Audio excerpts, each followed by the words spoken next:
Shankar all India number 1 director కదా. ఎంతమంది ప్రొడ్యూసర్లకు పనిచేశాడు, వాళ్ళల్లో వాళ్ళు ఎవరు బాగున్నారు, ఎవరు బతికి బట్టగట్టారు. ఆ శంకర్తో కొన్ని బ్యానర్లే ఎగిరిపోయినాయి అమ్మ. అట్లా who ever touches Shankar latest. Reason ఏమై ఉంటుంది అనుకుంటున్నారు మీరు? ఒక హిట్ రాగానే 10 మంది ప్రొడ్యూసర్లు వెళ్తారు. ఒక హీరోకి ఒక హిట్ రాగానే 10 మంది బాబు. ఈ మధ్య కాలంలో వస్తున్నటువంటి భారీ బడ్జెట్ చిత్రాలతో పాటుగా మల్టీ స్టారర్ చిత్రాలు, పాన్ ఇండియా చిత్రాలు, పాన్ వరల్డ్ చిత్రాలు అనేవి వస్తున్నాయి. ఒక్కొక్కటి 600 కోట్లు, 700 కోట్లు, 1000 కోట్లతో నిర్మిస్తున్నటువంటి చిత్రాలు, ఆ తర్వాత వస్తున్నటువంటి కలెక్షన్లు, ఇవి ఇంతకాలం భారీగా సాగడంతో దీని మీద డిపెండ్ అయి ఉన్నటువంటి ఫ్యామిలీలు కూడా ఎక్కువ కాలం బతుకుతున్నాయి కదా ఏ సినిమా ఆధారంగా. అలా ఉంచోవాలి. హీరో వస్తుంటే ప్రొడ్యూసర్ నిలబడాలి. పెద్ద హీరోలు, పెద్ద టెక్నీషియన్స్, పెద్ద ఆర్టిస్టులు, వాళ్ళకి ఒక టైమింగ్ లేదు, ఒక పాడు లేదు, ఒక ఇది లేదు, ఏమి లేదు. వస్తారు, క్యారవాన్లో కూర్చుంటారు. వాళ్ళ ఆ రోజు సీన్ ఏంటో తెలియదు, ఆ డైలాగ్ ఏంటో తెలియదు. అది బలుపు. ఇప్పుడు ఈ పెనాల్టీలు ఇవన్నిటితో పాటుగా ఒక భారీ బడ్జెట్ సినిమా, మీరు చెప్పినట్టుగా ఒక హీరో, ఒక డైరెక్టర్ కలిసి ప్రొడ్యూసర్ని చూసుకొని వాళ్ళతో తీయించారు. బట్ అక్కడ లాస్ అనేది వచ్చింది. ఎవరిని లయబుల్ చేస్తారు? మిమ్మల్ని నమ్ముకొని మీరు పెట్టుకున్నటువంటి ప్రొడ్యూసర్ తీసిన సినిమా నష్టపోయింది కాబట్టి first person to blame is producer. నీ దగ్గర ఏదీ రిటర్న్ లేకుండా 100 కోట్లు, 1000 కోట్లు ఎవడో కార్పొరేట్ కంపెనీ వాడు వన్ ఫైన్ మార్నింగ్ వాడు యూటర్న్ తీసుకోవచ్చు. బట్ మనం ఇక్కడ ఇన్వాల్వ్ అవుతున్నాం. ఇక్కడ అప్పు చేసో ఆస్తులు తాకట్టు పెట్టో మనం సినిమా తీస్తున్నాం. ఆ ప్రొడ్యూసరు, డైరెక్టరు, హీరో నాకు ఇంత బడ్జెట్లో సినిమా తీస్తున్నప్పుడు లైకా వాళ్ళకి నేను చెప్పింది అదే. అంతకుముందు ఒక కంప్లైంట్ వస్తే మీరు రిటర్న్గా లేనప్పుడు కంప్లైంట్ లేదండి మేము తీసుకోలేము అంటేనే శంకర్తో రిటర్న్ అగ్రిమెంట్ చేశారు. చేసిన తర్వాత కూడా అది ఆన్ రావాలి. అప్పుడు మా దగ్గరికి కంప్లైంట్ వచ్చింది. మీరి పనిచేసే వాళ్ళని ఆ తర్వాత ఇక కంప్లైంట్గా లేదు. ఎందుకంటే 250 కోట్లు ఇన్వాల్వ్ అయినాక ప్రొడ్యూసర్ ఎక్కడ పోతాడు? ఆ శంకరు ఇప్పుడు వరకునమ్మా ఏ ప్రొడ్యూసర్ బాగుపడ్డాడో చూపండి. ఆల్ ఇండియా నెంబర్ 1 డైరెక్టర్ కదా. ఎంతమంది ప్రొడ్యూసర్లకు పనిచేశాడు, వాళ్ళల్లో వాళ్ళు ఎవరు బాగున్నారు, ఎవరు బతికి బట్టగట్టారు. Including AVM. శంకర్తో సినిమా తీసి నష్టపోయి వాళ్ళు ప్రొడక్షనే వద్దు బాబు అని ఆగిపోయారు. వాళ్ళ చేతిలో స్టూడియో ఉంది, రికార్డింగ్ థియేటర్లు ఉన్నాయి, XYZ అన్నీ ఉన్నాయి. అటువంటి వాళ్ళు సినిమాలు తీయటం మానేసి టీవీ సీరియల్స్కి, షార్ట్ ఫిలిమ్స్కి వెళ్ళిపోయారు. సేమ్ శివాజీ సినిమా మూలంగా ఆ శంకర్తో కొన్ని బ్యానర్లే ఎగిరిపోయినాయి అమ్మ. ఆస్కార్ రవిచంద్రన్ పెద్ద డిస్ట్రిబ్యూటరు అనే సినిమాతో జెండా ఎత్తేసాడు. ఏం రత్నం. అట్లా హూ ఎవర్ టచెస్ శంకర్ చెప్పండి, ఎవరు హ్యాపీగా ఉన్నారు? Latest Lyca. ఇప్పుడు వాళ్ళ ఇండియన్ 2 అయిపోయింది, 3 తీస్తారంట. ఎక్కడిందా వాళ్ళు డబ్బులు ఇవి? వాళ్ళంటే లండన్ నుంచి తెస్తున్నారమ్మా. ఈ డబ్బులన్నీ ఎక్కడి నుంచి వస్తున్నాయి అనుకున్నారు? 600 కోట్లు, 1000 కోట్లు, 800 కోట్లు. అదేనమ్మా, లండన్ నుంచే వస్తున్నాయి లైకాకి. వాళ్ళు సినిమా ప్యాషన్ అమ్మా. పాపం సుభాస్కర్ అన్న ఆయన 1500 కోట్లు FDI పర్మిషన్ తీసుకుని ఇండియాలో డబ్ చేస్తున్నాడు, సినిమాలు తీస్తున్నాడు. ఇప్పుడు నాకు తెలిసి మధ్యలో ఆ మణిరత్నం సినిమాల్లో మాత్రం సంపాదించారు. ఒక 200-300 కోట్లు సంపాదించారు. PS పొన్నియిన్ సెల్వం. మిగతా అన్ని సినిమాలు వాళ్ళకి లాసేనమ్మా. నెట్గా యాజ్ ఆన్ టుడే నాకు తెలిసి మినిమం వాళ్ళకి 500-600 కోట్లు లాస్ ఉన్నట్టు. మిగతా వాళ్ళకి ఎలా వస్తున్నాయి డబ్బులు? మరి మిగతా వాళ్ళు నష్టం చెప్పలేమమ్మా. ఇప్పుడు చెప్తున్న లెక్కలన్నీ సరైనవే అంటారా? మిగతా వాళ్ళందరూ నేను చెప్తున్నానమ్మా, ప్రొడ్యూసర్లు ఇల్లు అమ్ముకున్నారు, హీరోలు ఇల్లు కొనుక్కుంటారు. అయితే ఇప్పుడు 200 కోట్లు పెట్టారు, 300 కోట్లు పెట్టారు, దీనికి 600 కోట్లు, 700 కోట్లు వచ్చాయన్నారు. ఈ 2 లెక్కలు సరైనవే అంటారా మీరు? 600 కోట్లు అదే బలుపు అంటాను నేను. గ్రాస్ అమ్మ, 600 కోట్లు గ్రాసు. విజయబాబు రెడ్డి గారు లెక్క చెప్పాను కదమ్మా. మన కాఫీ డబ్బులు మనకు రావాలంటే అక్కడ 4 టికెట్లు తగ్గాలన్నాను. 600లో మనకి ఎంత డబ్బు వస్తుంది? 600 కరెక్ట్ చేసిందమ్మా. దానిలో GST పోవాలి, థియేటర్ ట్యాక్స్ పోవాలి, డిస్ట్రిబ్యూటర్ షేర్ పోవాలి, తర్వాత థియేటర్ రెంట్ పోవాలి, ఆఖరికి డిస్ట్రిబ్యూటర్ కమిషన్ పోవాలి, ఆ తర్వాత ప్రొడ్యూసర్ షేర్ వస్తుంది. 600 కోట్లలో మన చేతికి వచ్చేది ఎంత? మనం పెట్టేది 600 పెడుతున్నాం. ఇప్పుడు బిజినెస్ ఒక రకంగా పెద్ద సినిమాలకి బిజినెస్ గ్యారంటీ ఉందనుకున్నాం. ఏది పాన్ ఇండియా అని పెట్టి ఓటీటీలు శాటిలైట్లు ఇప్పుడు వాళ్ళు కంట్రోల్ చేస్తున్నారమ్మా. కమిట్మెంట్లే ఆనర్ చేయట్లా. పెద్ద అవేర్నెస్ నేను ఇప్పుడు ప్రొడ్యూసర్లు చెప్తున్నాను. ఓటీటీ కంపెనీలు కమిట్మెంట్ ఆనర్ చేయట్లా. ఒక పేమెంట్ ఇస్తారు, అగ్రిమెంట్ చేస్తారు, దానిలో క్లాజ్ పెడతారు, మీ పిక్చర్ ఈ రేంజ్లో సక్సెస్ అయితే అగ్రిమెంట్ ఆనరు, లేకపోతే లేదు. ఫైనల్ పేమెంట్ ఆపేస్తున్నారు. సినిమా రిలీజ్ అయిన తర్వాత ఫ్లాప్ అయితే ఎవరు. నేను ఫస్ట్ ఇంటర్వ్యూ స్టార్టింగ్లో అడిగిన క్వశ్చన్కి అటు ఒక పాజా లేకుంటే కామా పెట్టారా ఏంటి అన్నదానికి ఇవన్నీ రీజన్స్ అయితే వచ్చాయి. అయితే can be expect Katragadda Prasad గారి దగ్గర నుంచి ఒక మూవీ ఏదైనా ఉండే ఛాన్స్ ఉందా? ఎందుకంటే 10 ఏళ్ళు అవుతుంది తెలుగులో తీసి మీరు. అవునమ్మా, 15 ఏళ్ళు అయిందమ్మా. మీరు రిటైర్ అయినట్టేనా అని. కాదండి, ఇండస్ట్రీ నుంచి రిటైర్ అవ్వలేదు. Till today I'm strong enough to serve industry. South Indian film ఛాంబర్లో సర్వీస్ చేస్తున్నాను. వచ్చే కొత్త ప్రొడ్యూసర్లు డైరెక్టర్లకి సలహాలు చెప్తా, నిర్మాతల ప్రాబ్లంలు తీరుస్తా చేస్తున్నాను. నేను అట్లాంటి నిర్మాతలకే నేను సలహాలు చెప్తూ, నేను తెలిసి గోతులో దిగడం, నాకు సేఫ్ ప్రాజెక్ట్ అని తోసినప్పుడు 100 రూపాయలు మిగులుతుందనే ప్రాజెక్టు కనీసం 5 రూపాయలు మిగులుతుందన్నా నేను సినిమా తీస్తాను. నేను హై బడ్జెట్ సినిమా తీను. నాకు కథ నచ్చాలి. నాకు కథ నచ్చిన తర్వాత నా హీరోకి నచ్చాలి, బడ్జెట్ నచ్చాలి. నాకు అనుకూలంగా సినిమా ఉంటే సినిమా తీస్తా, లేకపోతే నేను సినిమా తీయలేను. వాళ్ళు నా పిల్లలే నాకు అడ్డం పడతారు సినిమా తీయాలంటే. నేను 36 సినిమాలు తీసిన తర్వాత నా ఒంట్లో నరాల సినిమాయే కదా. అందుకనే నేను సినిమా ఇండస్ట్రీలోనే బతుకుతున్నా, సినిమా ఇండస్ట్రీలోనే సర్వీస్ చేస్తున్నా. నేను ఇంతకు మించి బయట ప్రపంచంలో నేను బతకలేను. నేను రిటైర్ అయ్యానంటే కారణం నేను వాళ్ళన్న జనరేషన్తో ఇమడలేక. అయితే హై బడ్జెట్ పాన్ ఇండియాలు మల్టీ స్టారర్లు ఇవి కాకుండా మనం మాట్లాడుకున్నట్టుగా లో బడ్జెట్ లేకుంటే చిన్న వాళ్ళని ఎంకరేజ్ చేద్దాము, లేకుంటే కొత్తగా వచ్చినటువంటి డైరెక్టర్లను ఎంకరేజ్ చేద్దాము, ఈ కాన్సెప్ట్ అయినా మీరు ఆ కాన్సెప్ట్తో నేను చేసే రోజులమ్మా. ఇప్పుడు లేదా? ఇప్పుడు లేదు, అసలు లేదు, కొనేవాళ్ళు లేడమ్మా. ఇప్పుడు ఒక్కొక్క లాంగ్వేజ్లో 200 ఫస్ట్ కాపీలు ఉన్నాయమ్మా. ఆల్ ఇండియా ఒక 1000 ఫస్ట్ కాపీలు అన్రిలీజ్డ్ ఫిలిమ్స్. హిందీలో ఒక 200, తెలుగులో 200. ల్యాబుల్లో అడగండి మీరు. తెలుగు, తమిళ్, కన్నడ, మలయాళం, హిందీ 1000 సినిమాలు మినిమం రిలీజ్ అవ్వకుండా లైట్ చూడకుండా ఉన్నాయి. 36 సినిమాలు తీసినటువంటి ప్రొడ్యూసర్లో ఆల్మోస్ట్ మెజారిటీ 90% కదా సూపర్ హిట్లు, 80% సూపర్ హిట్లు తీసినటువంటి ప్రొడ్యూసర్ తీసిన సినిమా అనేది కూడా లేదా? ఇప్పుడు ఒకవేళ మీరు సినిమా తీశారు అంటే ఆ కాన్ఫిడెన్స్ ఉండట్లేదా? రాదా? ఉందమ్మా. నేను ఏం చేస్తానో కంట్రోల్. ఇప్పుడు నేను కాదమ్మా, అది కాదమ్మా కవిత, ఒకటే పాయింట్. నేను ఒక హీరో దగ్గరికి వెళ్తే అన్నదమ్ముల్లాగా ఉండాలి, ఒక డైరెక్టర్ దగ్గరికి వెళ్తే ఒక ఫ్యామిలీ మెంబర్ లాగా నా తమ్ముడు నాకు ఒక సినిమా చేసి పెడుతున్నాడు అన్నట్టు ఉండాలి.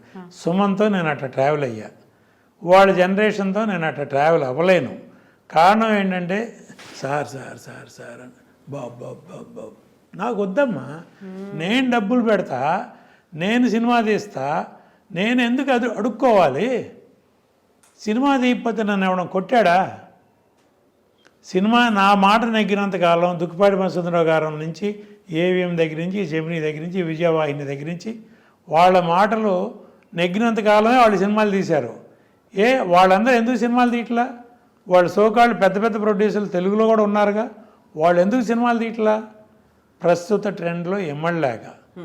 వాడు తీసే ప్రొడ్యూసర్ల కంటే సినిమాలు తీయలేని పెద్ద ప్రొడ్యూసర్ కౌన్సిల్లో 4,000 మంది మెంబర్లు ఉన్నారు. దానిలో 400 మంది మినిమం ఎనర్జెటిక్, ఒక సినిమా సబ్జెక్టు, మంచి చెడు అన్నీ తెలిసిన వాళ్ళు, సినిమా ఎలా తీయాలి, ఎంతలో తీయాలి అనే నాలెడ్జ్ ఉన్న ప్రొడ్యూసర్లు కనీసం 100 మంది ఉంటారు. ఆ 100 మందే సినిమాలు తీయట్లేదమ్మా. కొత్త వాళ్ళు వస్తున్నారు, కొత్త వాళ్ళు వెళ్ళిపోతున్నారు. కొత్త కొత్త బ్లడ్ వచ్చి కొత్త రక్తం వచ్చి పాత రక్తాన్ని తోసుకెళ్ళిపోయి ఇండస్ట్రీ నడుస్తుంది. రెగ్యులర్ ప్రొడ్యూసర్ రెండో సినిమా అనౌన్స్ చేసిన ప్రొడ్యూసర్ చెప్పమ్మా ఈ లాస్ట్ ఇయర్ కాటగట్ ప్రసాద్ వదిలే 15 ఏళ్ళ నాడు సినిమా తీశాడు.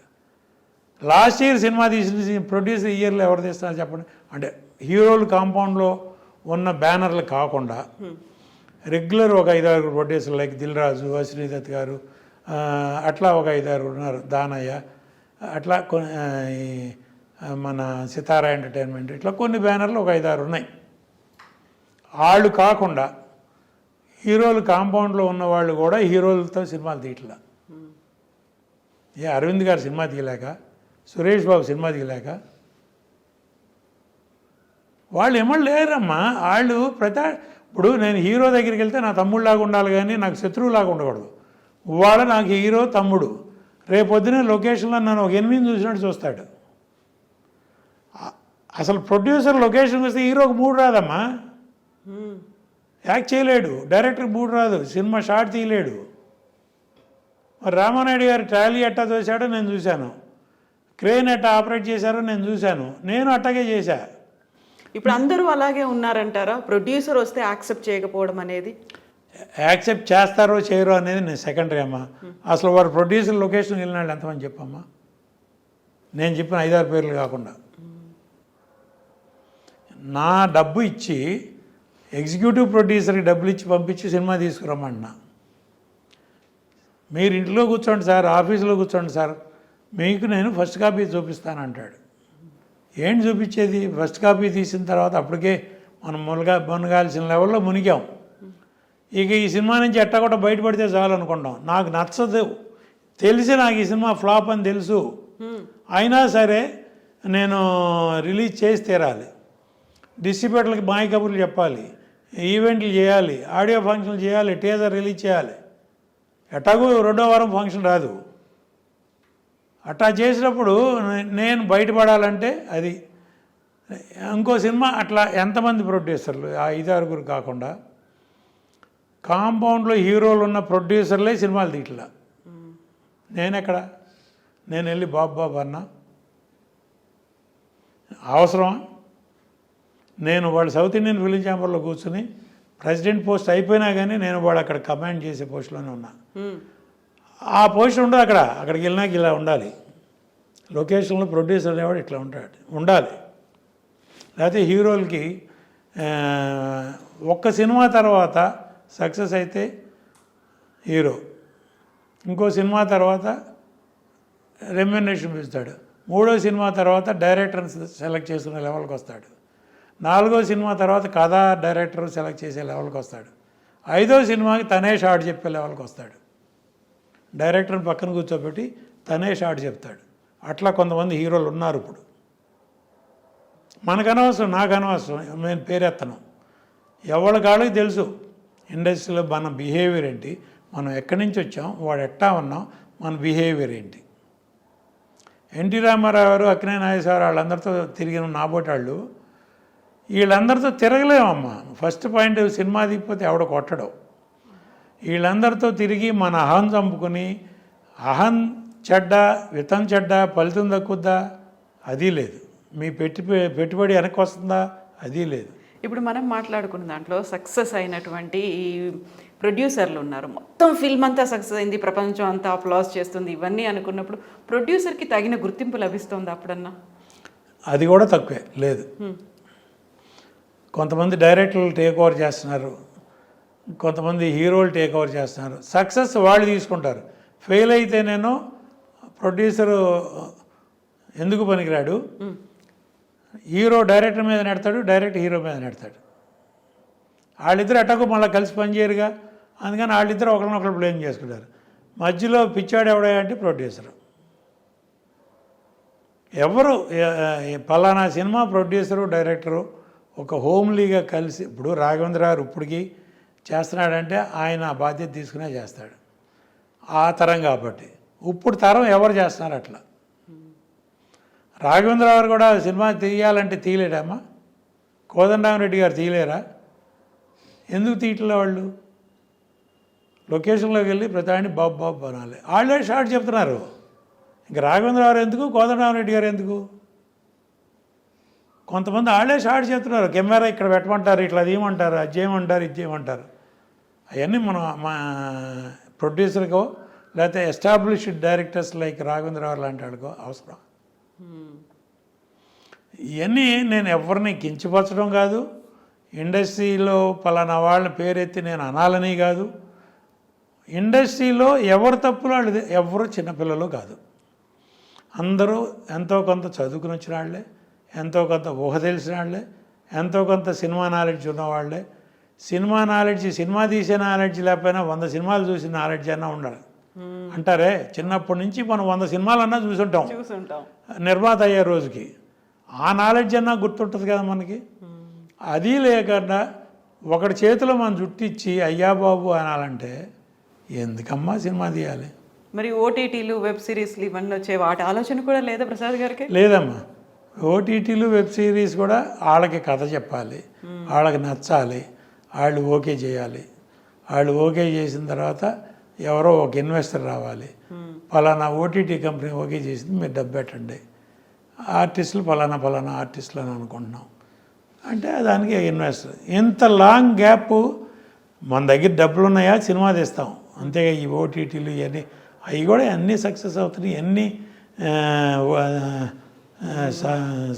చిన్న సినిమాలు రెడీ అవుతున్నాయి, ఎన్ని వెబ్ సిరీస్ రెడీ అవుతున్నాయి, అన్నీ రిలీజ్ అవుతున్నాయా? అన్నీ అవట్లేదుగా. కొన్ని హాఫ్ వేలో అయిపోతున్నాయిగా. కొంతమంది పేరున్న ఆర్టిస్టులో పేరున్న డైరెక్టర్లయో ఒక పరంపర లాంటి ఆర్టిస్టులు డైరెక్టర్లు ఉంటే అట్లాంటి ఏదో సీరియల్ లాగా కంటిన్యూ అవుతున్నాయి. ఈ మధ్య రామోజీరావు గారు కొన్ని సీరియల్స్ ఎంకరేజ్ చేశారు, వెబ్ సిరీస్, శ్రీమతి ఏదో అట్లాంటి. అట్లా తప్పితే ఒక ఫ్యామిలీ డ్రామా తీస్తే సేఫ్గా మనం సీరియల్ నుంచి బయటపడతాం అనేది కూడా లేదమ్మా. వెబ్ సిరీస్ వాళ్ళకి కూడా ఇప్పుడంతా హారరు, డ్రాకులాలు, దెయ్యాలు, భూతాలు, డిఫరెంట్ సౌండ్లు మనం ఏం మాట్లాడుతున్నాం వినపడకూడదు. అట్లా ఇంట్లో ఫ్యామిలీ అంతా కూర్చొని చూడగలుగుతున్నామా? కొన్ని వెబ్ సిరీస్ పిల్లలతోనూ భార్యతోనూ కూర్చొని చూడగలుగుతున్నామా? మీరు ఆ స్కూల్ కాదు. నా స్కూల్లో వెబ్ సిరీస్ తీసినా జనం చీ అంటారు. చీ ఎప్పుడో పాతికేళ్ళాడు. ఎందుకమ్మా ఇవన్నీ అనిపించుకోవాలా? ఇప్పుడు నాకు 72 ఏళ్ళ వయసు, 52 ఏళ్ళ సర్వీసు, సినిమా ఇండస్ట్రీలో ఉన్నాను హ్యాపీగా. అందుకైతే 500 రూపాయలు పెడితే వెళ్ళి సినిమా చూసి రావచ్చు. లేదు అంటే 1 రోజులు ఆగితే వస్తుంది. 1 రోజులు ఆగితే ఇప్పుడు ఇండియన్ 2 రిపోర్ట్ బాగాలేదు, నేను ఇక థియేటర్కి వెళ్ళను. ఇప్పుడు కల్కి బ్రహ్మాండమైన రిపోర్ట్ వచ్చింది, థియేటర్కి వెళ్ళి మొత్తం 13 మంది మా పిల్లలు, మనవాళ్ళు, మనవరాళ్ళు, చుట్టాలు అందరికీ కలిపి నేనే టికెట్లు బుక్ చేసి తీసుకెళ్ళాను. డబ్బు ఎక్కువ పెట్టి మరి పెంచిన రేట్లతో మల్టీప్లెక్స్లో 13 టికెట్లు కానీ మరీ వెళ్ళి చూసి వచ్చా. అట్లాంటి సీన్ ఎన్ని సినిమాలకు ఉంటాయి? నేను ఎన్ని సినిమాలకు వెళ్ళగలను? వన్స్ ఇన్ బ్లూ మూన్ లాగా సంవత్సరానికి 1, 2 సినిమాలు. అయితే ఇప్పుడు ప్రతిదానికి కూడా ఎక్కడైతే మొదలవుతుందో చుట్టూ తిరిగి మళ్ళీ అక్కడికే వస్తుంది అన్నట్టుగా మీ టైంలో మీరు ప్రొడ్యూస్ చేసినటువంటి పరిస్థితులు లేకుంటే ఆ టైంలో ఉన్నటువంటి ప్రొడ్యూసర్కి ఇచ్చినటువంటి ఒక వెయిట్ అనేది, ఒక గౌరవం, మర్యాద అలాంటివి మళ్ళీ వస్తాయా? వస్తాయి అని ఆశిస్తున్నానమ్మా. ఎందుకంటే మలయాళంలో ఇప్పుడు ఆ ట్రెండ్ మొదలైంది. హీరోల్ని నమ్ముకోకుండా కథని నమ్ముకుని సినిమాలు తీస్తున్నారు, సక్సెస్ చేస్తున్నారు. ఇప్పుడు లేటెస్ట్ ప్రేమలు ఇట్లాంటి సినిమాలు వచ్చినాయి. అది చాలా లో బడ్జెట్లో తీశారు, పెద్ద హిట్ కొట్టారు. అట్లా మలయాళంలో వస్తున్నాయమ్మా. తమిళ్లో కూడా లో బడ్జెట్ సినిమాలు, సముద్రకాని, ఈ శశిక ఇట్లాంటి వాళ్ళు కొంతమంది డైరెక్టర్ కమ్ హీరోలు వాళ్ళు కొన్ని లో బడ్జెట్లో సినిమా తీసి 3 కోట్లు 4 కోట్లు తీసి పార్థిపన్నం ఇట్లాంటి వాళ్ళు ఆ డబ్బు శాటిలైట్లోనే తీసేసుకుంటున్నారు, ఓటీటీలోను. థియేటర్కల్ రిలీజ్ ఎంత వస్తే అంత బోనస్. అట్లాంటి సినిమాలు ఈ మధ్య వస్తున్నాయి. నా పోటాళ్ళు కూడా కథ నేను చెప్పానమ్మా. ఇప్పుడు పెద్ద ప్రొడ్యూసర్లు అందరూ వాళ్ళు లొకేషన్కి వెళ్ళరమ్మా. ఓకే, సినిమా ఎలా తీయాలో తెలిసిన ప్రొడ్యూసర్లు కొంతమంది ఉన్నారు మినిమం కౌన్సిల్లో. నువ్వు ఎగ్జిక్యూటివ్ ప్రొడ్యూసర్కి ఒక 50 లక్షలు, 1 కోటి రూపాయలు రెమ్యూనరేషన్ ఇస్తావు, వాడు తిన్నంత తింటాడు ఇంకా అదనంగా. డెఫినెట్గా చెప్తున్నాను, ఓపెన్గా చెప్తున్నానమ్మా. ఏ ఎగ్జిక్యూటివ్ ప్రొడ్యూసర్ వాళ్ళు నిజాయితీగా పనిచేశాడు చెప్పానండమ్మా. ప్రొడ్యూసర్ లొకేషన్లో రాడు. కొంతమంది డైరెక్టర్లు అయితే కమిషన్లు తీసుకుంటారు. వాళ్ళ కోసం ఈ ఎగ్జిక్యూటివ్ ప్రొడ్యూసరు కమిషన్ ఇవ్వాలంటే కెమెరామ్యాన్లకి కమిషన్ ఇవ్వాలి, అవుట్డోర్ వాళ్ళు, ఆర్టిస్టులు టెక్నీషియన్స్ డైరెక్టర్కి కమిషన్లు ఇవ్వాలి. ఇట్లాంటి రోజుల్లో ఉన్నప్పుడు ఎగ్జిక్యూటివ్ ప్రొడ్యూసర్ లొకేషన్లో ఉన్నప్పుడు నేను వెళ్ళి లొకేషన్లో సినిమా తీయలేను. అట్లా ఉన్నప్పుడు అసలు ఇండస్ట్రీ టోటల్గా అవుట్ ఆఫ్ కంట్రోల్ వెళ్ళిపోయింది. మా తరంలో ఉన్న వాళ్ళు ఎవ్వరూ ఇప్పుడు నేను చెప్పానే ఓకే అశ్విని దత్ గారికి ఎగ్జిక్యూటివ్ ప్రొడ్యూసర్ ఎవరో ఉన్నారు, కానీ వాళ్ళ అమ్మాయిలు భద్రంగా చూసుకుంటారు, వాళ్ళ అల్లుడే డైరెక్టరు. అట్లా ఎంతమంది కొంతమంది ప్రొడ్యూసర్లకి కొన్ని ప్రాజెక్టులకి ఒక ఎగ్జిక్యూటివ్ ప్రొడ్యూసర్ ఉంటాడమ్మా. వాడే హోల్ అండ్ సోల్ ప్రొడ్యూసర్.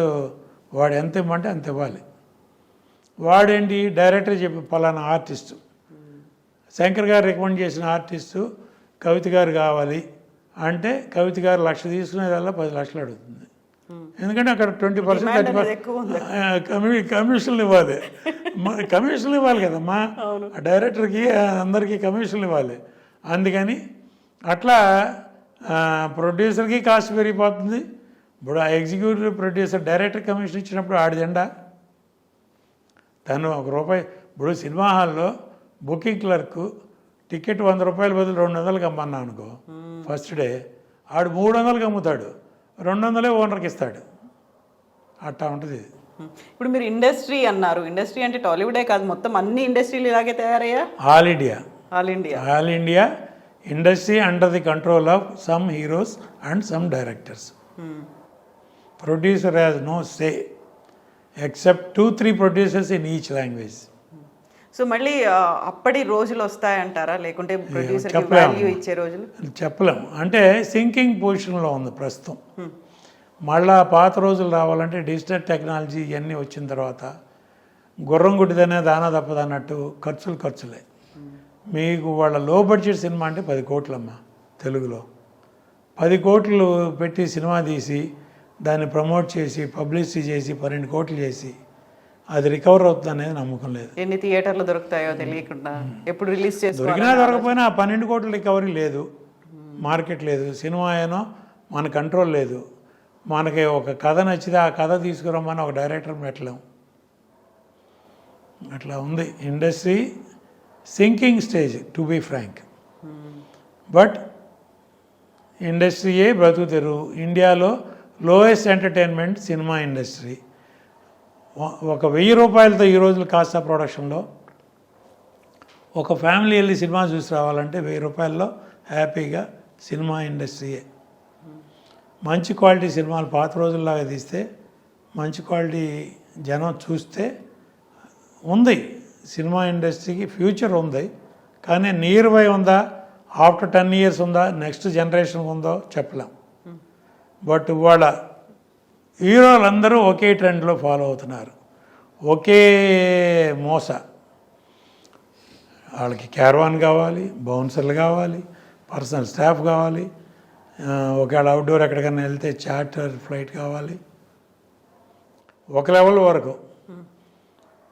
అంతకుముందు రామారావు గారు రెగ్యులర్ ఫ్లైట్లో వెళ్ళలేదా, నాగేశ్వరరావు వెళ్ళలేదా, ఈ కృష్ణ గారు, సోమబాబు గారు, చిరంజీవి గారు వీళ్ళందరూ వెళ్ళలేదా? ప్రొడ్యూసర్లు పెడుతున్నా అవన్నీ చేస్తే కాస్ట్ 600 అవుతుంది. 600 మీరు తెర మీద చూపిస్తున్నారా? 600 కోట్లు నాకు అయింది. 600 కోట్లు తెర మీద చూపిండి చూద్దాం.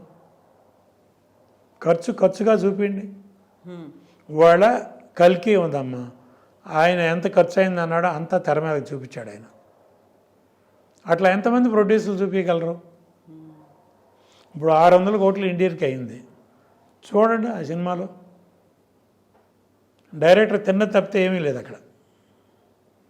ఓపెన్గా ఇంత మాట్లాడుతున్నానంటే ఎంత వెక్స్ అయి ఉంటాను ఆ సినిమా టాక్ విన్న తర్వాత. ఒక ప్రొడ్యూసర్ భవిష్యత్తు ఆలోచించిన తర్వాత, ఓ ప్రొడ్యూసర్ని ఇంత నాశనం చేశాడు ఈ డైరెక్టరు, షూట్ చేసి పారాయాలనే అంత కోపం రాదు? అసలు ఇండస్ట్రీలో ఇట్లాంటి వాళ్ళని మనం ఎంకరేజ్ చేయాలా, అలౌ చేయాలా? నెక్స్ట్ ఒక ప్రొడ్యూసర్ వచ్చి సినిమా తీయాలంటే వాడు సూసైడ్ చేసుకున్నట్టే. ఇప్పుడు మీరు ఇన్ని మాట్లాడుతున్నారు కదా, ఇవన్నీ కూడా ఇప్పటిదానికి ఒక వ్యతిరేకంగా మాట్లాడుతుంది. ఇప్పుడు ఏదైతే ట్రెండ్ ఉందో కాట్రగడ్డ ప్రసాద్ గారు అర్థం చేసుకోలేకపోతున్నారు. ఎప్పటిదో పాతకాలం దాన్ని ఆలోచన ఆ ఓల్డ్ స్కూల్నే కంటిన్యూ చేస్తున్నారు అన్నారు. ఇప్పుడు కదమ్మా 15 ఏళ్ళ నాడు రాధాకృష్ణ గారు అన్నారు ఏబిఎన్లో, మీరు అర్థం చేసుకోలేకపోతున్నారు. ఓపెన్ ఆర్ట్లో ఇప్పుడు జనరేషన్లో మీరు మింగిల్ అవ్వలేకపోతున్నారు, బాబు బాబు అనలేకపోతున్నారంటే మేము అందరినీ చక్కగా హీరోలతో ఫ్రెండ్లీగా తిరిగి వచ్చిన వాళ్ళం అనలేకపోతున్నాం అని రాధాకృష్ణ గారు ఎందుకంటే ఎక్కువ ఎక్స్రే ప్రశ్నలు వేశాడు. ఆ రోజు చెప్పా, 15 ఏళ్ళ నాడు చెప్పా, ఇండస్ట్రీ సింక్ అవుతుందని. వాళ్ళు ఇంకా సింక్ అవుతుంది. యథార్థవాది లోక విరోధి అంతే. లోక విరోధి. I don't care. నేను ఎవరిని ఇప్పుడు నా టీం అనేవాళ్ళు ఉన్నారే, ఈ రోజుకి నేను సుమన్కి ఫోన్ చేస్తే పొద్దున్నే ఎప్పుడన్నా హ్యాపీగా అన్నయ్య గారు ఎలా ఉంటానని, అలాగే నా టీం అందరికీ ఫోన్లు చేస్తూ ఉంటాను. నా వాణిశ్రీ గారు ఫోన్ చేస్తే ఎట్లా ఉన్నారంటారు. నాకు వర్క్ చేసిన ప్రతి ఆర్టిస్ట్కి పాండమిక్లో నేను ఫోన్ చేసేవాడిని. సత్యనారాయణ గారికి, కోట శ్రీనివాస గారికి, బాబుమోహన్ గారికి, బ్రహ్మానందం గారికి, అందరికీ నేను ఫోన్లు చేసి పాండమిక్ జాగ్రత్త, పాండమిక్ జాగ్రత్త అని అందరితోనూ వారం మాట్లాడే. 2 నెలలు ఏంటయ్యా పని అంటే ఫోనే. అట్లా 2 సంవత్సరాలు అట్లా గడిచింది మనకు ఆ పాండమిక్ పీరియడ్. అట్లా ఆ సెంటిమెంట్ ఏది షావుకార్ జానక్ గారికి ఫోన్ చేసేవాడిని, అమ్మ ఎలా ఉన్నారు. బి సరోజదేవి గారికి ఫోన్ చేసేవాడిని, రాజశ్రీ గారికి ఫోన్ చేసేవాడిని, కాంచన్ గారికి ఫోన్ సీనియర్స్ అందరికీ ఫోన్లు చేసి, వాళ్ళు నాతో పనిచేసిన వాళ్ళు చాలా తక్కువ మంది, వాళ్ళతో నా పరిచయాలు ఛాంబర్లో వాళ్ళతో నా ట్రావెల్ని బట్టి శారద గారు, రాజశ్రీ గారు వీళ్ళందరికీ ఫోన్లు చేసి, కేఆర్ విజయ్ గారు అందరికీ ఫోన్లు చేసి, అమ్మ ఎలా ఉన్నారమ్మా, జాగ్రత్త అమ్మ. అలా వాళ్ళ ఆ ప్రేమలు అభిమానాలు ఎక్కడ ఉన్నాయమ్మా. ఒక హీరోతో సినిమా తీసిన తర్వాత ఆ సినిమా ఫ్లాప్ అయితే ఆ ప్రొడ్యూసర్ ముఖం ఆ హీరో చూడ్డు. ఒక్క ఎగ్జాంపుల్ చెప్తానమ్మా. కృష్ణ గారికి ఒక ప్రొడ్యూసరు సినిమా తీశారు, రిలీజ్ అయింది, ఫ్లాప్. ఆ ప్రొడ్యూసర్ ఎక్కడ రెగ్యులర్గా ఒక హీరో ప్రొడ్యూసర్లు ఆ రిలేషన్షిప్ ఉంటుందిగా, రెగ్యులర్గా హీరో దగ్గరికి వెళ్ళి కలపట్టడం. అదా ఏంటి ఆయన కనపట్లేదు, సినిమా రిలీజ్ అయింది, ఫ్లాప్ అయింది, ఆయన సిగ్గుపడుతున్నారేంటి, ఆయన పిలవండి అని పిలిస్తే ఆయన వస్తే ఏంటి మళ్ళీ సినిమా తీయట్లేదు, అనౌన్స్ చేయలేదంటే పరిస్థితి లేదన్నారు. మీరు ఇక్కడ డేట్లు ఇస్తున్నా, మీరు సినిమా తీయండి అని. అప్పుడు ఇక్కడ సత్యరామూర్తి అని ఫైనాన్షియల్ ఉన్నారు, వాళ్ళని పిలిచి నేను ఈయనకి డేట్లు ఇచ్చాను, మీరు ఫైనాన్స్ ఇవ్వండి, ఏమన్నా తేడా వస్తే నాది బాధ్యత అన్న కృష్ణ గారు. ఇప్పుడు ఎక్కడున్నారు, ఎంతమంది ఉన్నారు? ఇలా ముఖం చాటేసేవాళ్ళే ఎవరైనా సరే. నేను చెప్తాను షంషేర్గా, ఆ ప్రొడ్యూసర్ మనకు అన్నం పెట్టాడు, ఆయన మనకి సినిమా లేని రోజుల్లో సినిమా ఇచ్చాడు, లేకపోతే మన ఇంట్రడ్యూస్ చేశాడు, లేకపోతే మనకి ఇంత డబ్బు ఇచ్చాడు.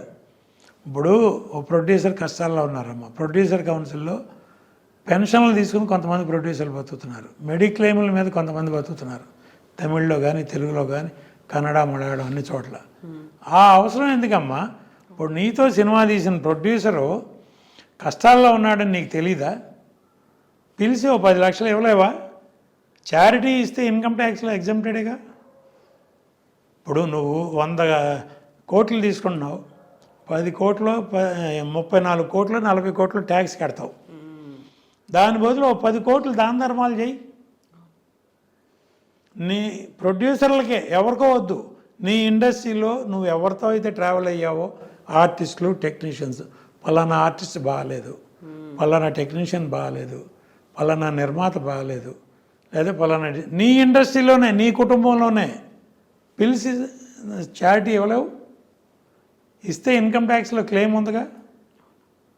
అంత మనసు ఎవరికి ఉంది? ఇప్పుడు ఎవరు చేస్తున్నారు కనుక. ఇప్పుడు ఈ సోకాళ్ళు రెమ్యూనరేషన్లు పెంచుకోవటం వెళ్ళటం అనేది మన అహం మనం చూపించటం. ప్రేమనగర్లో ఒక డైలాగ్ ఉంటుంది, ఇక్కడి నుంచి మన రాజ్యం మొదలు, ఇక్కడి నుంచి మనకు అహంకారం మొదలవుతుంది.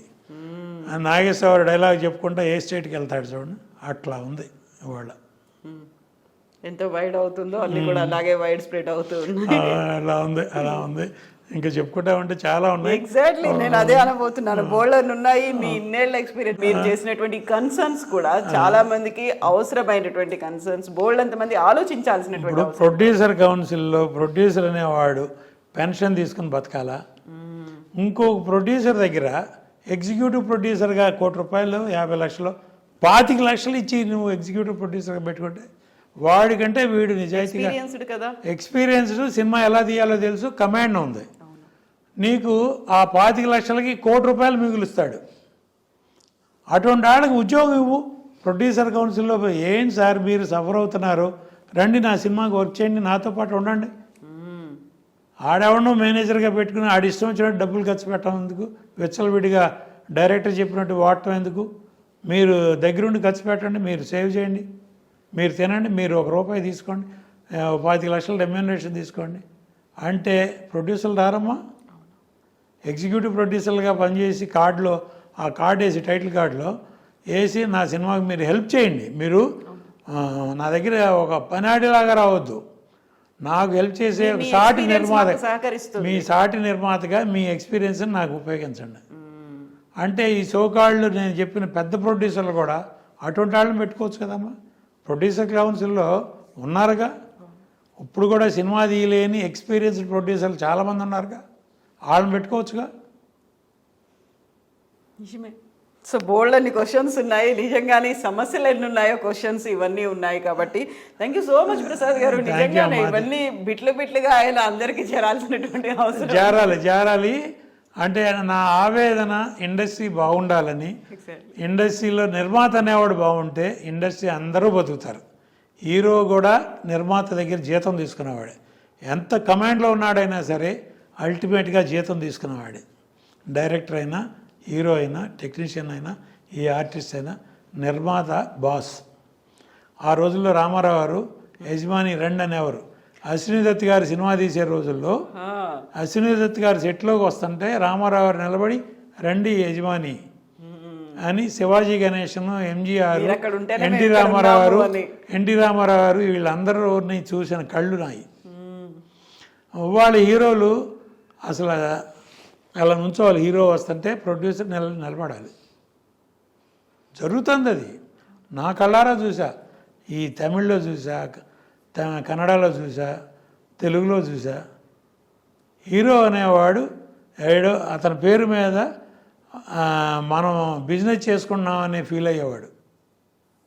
మనం డబ్బు పెట్టి అతను పోషిస్తున్నాం అనుకోవట్లా, అతని పేరు మీద మనం వ్యాపారం చేసుకున్నాం అనుకున్నాడు. అట్లా ఉంది.